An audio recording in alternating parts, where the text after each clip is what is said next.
आप सभी को सकट चौथ की हार्दिक शुभकामनाएं। आज सुनिए सकट चौथ के दिन सुनी जाने वाली सारी कथाएं। एक बार की बात है, एक शहर में देवरानी जिठानी रहा करती। देवरानी तो गणेश भगवान की बड़ी भक्त थी और वह नियमित पूजा पाठ भी करती थी। देवरानी का पति जंगल से लकड़ियां काटकर उसे बेचा करता और अक्सर बीमार भी रहता था। देवरानी गरीब थी और जिठानी बहुत अमीर थी। देवरानी अपनी जिठानी के घर का सारा काम करती और बदले में जिठानी उसे बचा हुआ खाना, पुराने कपड़े आदि दे दिया करती। इसी से देवरानी का परिवार चल रहा था। ऐसा करते करते देवरानी के दिन किसी न किसी तरह से गुजर रहे थे।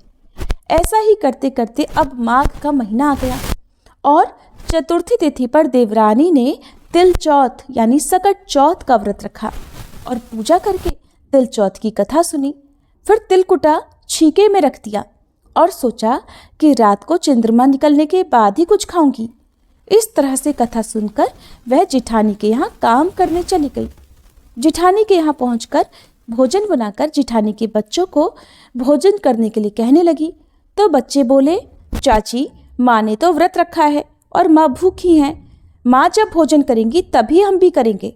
जब जेठ जी को भोजन करने के लिए कहा तो जेठ जी बोले, मैं अकेला नहीं खाऊंगा, जब चंद्रमा निकलेगा तभी मैं भी खाऊंगा। अब देवरानी ने कहा कि मुझे भी घर जाना है, इसलिए मुझे खाना दे दो। तब जिठानी ने उससे कहा कि आज तो अभी तक किसी ने भी भोजन नहीं किया तो मैं तुम्हें कैसे दे दूं? तुम सवेरे ही बचा हुआ खाना ले जाना। जेठानी की ये बात सुनकर देवरानी उदास होकर घर चली आई। देवरानी के घर पर पति बच्चे सब आस लगाए बैठे थे कि आज तो त्योहार का दिन है, कुछ अच्छा खाने को मिलेगा। लेकिन जब बच्चों को पता चला कि आज तो रोटी भी नहीं मिलेगी तो बच्चे रोने लगे। ये देखकर देवरानी के पति को गुस्सा आ गया और कहने लगा, दिन भर काम करने के बाद भी 2 रोटियां नहीं ला सकती तो काम ही क्यों करती हो? पति ने गुस्से में आकर पत्नी को कपड़े धोने के धोवने से पीटा। धोवना हाथ से छूट गया तो पाटे से मारा। वो बेचारी गणेश जी को याद करती हुई रोते रोते पानी पीकर सो गई। उस दिन गणेश जी देवरानी के सपने में आए और कहने लगे, धोवन मारी, पाटे मारी, सो रही है या जाग रही है? वो बोली, कुछ सो रहे हैं, कुछ जाग रहे हैं। गणेश जी बोले, भूख लगी है, खाने के लिए कुछ दे दो। देवरानी बोली, क्या दूं? मेरे घर में तो अन्न का एक दाना भी नहीं है। जेठानी बचा हुआ खाना देती थी, आज तो वो भी नहीं मिला। देवरानी ने आगे कहा कि पूजा का बचा हुआ तिलकुटा छीके में पड़ा है, वही खा लो। गणेश जी ने निकालकर तिलकुटा खाया और उसके बाद कहने लगे, धोवने मारी, पाटे मारी, निमटाई लगी है, कहाँ निमटे? तब देवरानी ने कहा, ये तो खाली झोपड़ी है, आप कहीं भी जा सकते हैं, जहां इच्छा हो वहां निमट लो। फिर गणेश जी बोले, अच्छा अब कहाँ पहुंचूं? अब की बार तो देवरानी को बहुत गुस्सा आया। कहने लगी, कब से परेशान किए जा रहे हो, सोने भी नहीं देते। वो बोली, मेरे सिर पर पोछो और कहाँ पोछोगे? अब देवरानी जब सुबह सोकर उठी तो देखकर हैरान रह गई कि उसका पूरा घर तो हीरे और मोतियों से जगमगा रहा है। सिर पर जहां विनायक जी पोंछनी करके गए थे वहां पर तो हीरे के टीके और बिंदी जगमगा रहे थे। अब देवरानी जिठानी के यहाँ काम करने नहीं गई। जिठानी ने कुछ देर तक तो उसका इंतजार किया, फिर बच्चों को देवरानी को बुलाने भेज दिया। जिठानी ने सोचा कल खाना नहीं दिया था इसलिए शायद देवरानी बुरा मान गई होगी। बच्चे बुलाने गए और बोले, चाची चलो, माँ ने बुलाया है। दुनिया में चाहे कोई मौका चूक जाए पर देवरानी जिठानी आपस में कहने का कोई मौका नहीं छोड़ती। देवरानी कहने लगी, बेटा बहुत दिन तेरी माँ के यहाँ काम कर लिया, अब तुम अपनी माँ को ही मेरे यहाँ काम करने भेज दो।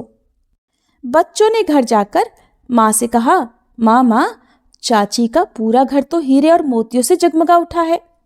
जिठानी को विश्वास नहीं हुआ, दौड़कर झट देवरानी के घर पहुंची। देखकर हैरान रह गई और पूछा, ये सब कैसे हो गया? तब देवरानी ने जिठानी को रात में हुई सारी घटना बताई, जो कुछ भी उसके साथ हुआ था। एक एक बात सच सच बता दी, क्योंकि वह दिल की बहुत सच्ची थी। अब तो घर लौटकर जेठानी ने कुछ सोचा और अपने पति से कहने लगी, सुनिए, आज आप मुझे धोवने और पाटे से मारो। उसका पति बोला, अरे भलमानस, मैंने तो कभी तुम पर हाथ तक नहीं उठाया, मैं भला तुम्हें धोवने और पाटे से कैसे मार सकता हूँ। पर वो नहीं मानी और जिद करने लगी। आखिरकार मजबूर होकर पति को उसे मारना पड़ा। मार खाने के बाद उसने ढेर सारा घी डालकर चूरमा बनाया और छींके में रखकर सो गई। रात को विनायक जी जेठानी के सपने में भी आए और कहने लगे कि भूख लगी है, मैं क्या खाऊं। जेठानी बोली, हे भगवान गणेश, आपने तो मेरी देवरानी के घर पर एक चुटकी सूखा तिलकुट खाया था, मैंने तो झड़ते घी का चूरमा बनाया है और आपके लिए छींके में रखा है, साथ साथ फल और मेवे भी रखे हैं, जो आपकी इच्छा हो खा लो। गणेश जी बोले, खा लिया, अब बताओ निपटे कहाँ। जेठानी बोली, उसके यहाँ तो टूटी हुई झोपड़ी थी, मेरे यहाँ तो बहुत अच्छा महल है, जहाँ चाहो निबट सकते हो। तो गणेश जी ने पूछा, अच्छा अब बताओ पोंछू कहाँ। वो बोली, मेरे माथे पर बड़ी सी बिंदी लगाकर पोंछ लो। धन की भूखी लालची जेठानी रात भर खुशी से फूली नहीं समा रही थी। सोच रही थी कि सुबह जब वह उठेगी तो पूरा घर उसे हीरे मोती सोने जवाहरात चांदी से भरा मिलेगा। सोचते हुए वह सुबह जल्दी उठ गई। लेकिन ये क्या, उसने देखा तो हैरान रह गई कि उसका पूरा घर गंदगी और बदबू से भरा हुआ था और वहीं उसके सिर पर भी बहुत सी गंदगी लगी हुई थी। ये सब देखकर जेठानी ने अपना माथा पीट लिया और कहने लगी, हे गणेश जी महाराज, ये आपने क्या किया, मुझसे रूठे और देवरानी पर टूटे। अब जेठानी ने घर साफ करने की बहुत कोशिश की, परंतु गंदगी तो और ज्यादा फैलती गई। जेठानी के पति को मालूम हुआ तो वो भी बहुत गुस्सा हुआ और फिर बोला, तेरे पास तो इतना सब कुछ था, फिर भी तेरा मन नहीं भरा। परेशान होकर जेठानी चौथ के विनायक जी से मदद की विनती करने लगी। बोली, हे गणपति, मुझसे बड़ी भूल हुई, मुझे क्षमा करो। विनायक जी ने कहा, देवरानी से जलन के कारण जो तूने किया है ना, ये उसी का फल तुझे मिला है। अब तू अपने धन में से आधा उसे देगी, तभी ये साफ होगा। गणेश जी के कहने पर उसने आधा धन तो बांट लिया, लेकिन मोहरों की एक हांडी चूल्हे के नीचे गाड़ कर रख दी। उसने सोचा किसी को पता नहीं चलेगा और उसने उस धन को नहीं बांटा। गणेश भगवान तो सब कुछ जानते हैं। जेठानी ने अब गणेश भगवान से कहा, हे चौथ विनायक जी, अब तो अपना ये बिखराव समेट लो। वे बोले, पहले चूल्हे के नीचे गाड़ी हुई मोहरों की हांडी और ताक में रखी हुई सुई की भी पाती कर, इनका भी बंटवारा कर। इस तरह विनायक जी ने सुई जैसी छोटी चीज का भी बंटवारा करवाकर अपनी माया समेटी और देखते ही देखते जेठानी के घर की गंदगी साफ हो गई। हे गणेश जी महाराज, जैसे आपने देवरानी पर कृपा की, वैसी सब पर करना। कहानी कहने वाले, सुनने वाले और हुंकारा भरने वाले सब पर कृपा करना, किंतु जेठानी को जैसी सजा दी वैसे किसी को मत देना। बोलिए गणेश जी महाराज की जय। अब सुनिए सकट चौथ के दिन सुनी जाने वाली प्रमुख कथा। एक बार की बात है, किसी नगर में एक कुम्हार रहता था। वह मिट्टी के बर्तन पकाता। एक बार जब उसने बर्तन बनाकर आंवा लगाया तो आंवा नहीं पका। हार कर वह राजा के पास जाकर प्रार्थना करने लगा कि महाराज, पता नहीं क्या बात है, आंवा पक ही नहीं रहा। राजा ने पुरोहितों को बुलवाकर इसका कारण पूछा तो राज पंडित ने कहा कि हर बार आंवा लगाते समय एक बच्चे की बलि देने से आंवा पक जाएगा। अब तो राजा का आदेश हो गया, बलि आरंभ हुई। जिस परिवार की बारी होती वो परिवार अपने बच्चों में से एक बच्चा बलि के लिए भेज देता।